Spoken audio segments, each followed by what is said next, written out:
Hi అండి, welcome to my YouTube channel. So ఇది చిన్న ఒక మినీ వ్లాగ్. కందకుర్తికి నిన్న వెళ్ళాము మా ఫ్యామిలీ మెంబర్స్ అందరము. ఎందుకంటే నిన్న మౌని అమావాస్య, అందరూ కుంభమేళ ఎక్కడెక్కడికో వెళ్ళి స్నానాలు చేసి వస్తారు కదా.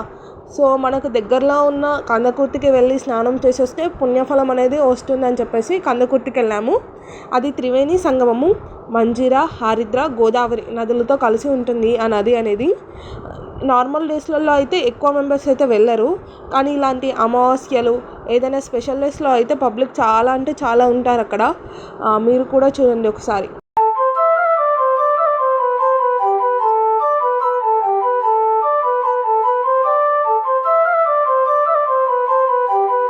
సో మా స్నానాలన్నీ కంప్లీట్ అయ్యాక అక్కడ ఒక చిన్న రామాలయం అనేది ఉంది, స్వయంభూ రామాలయం అంట.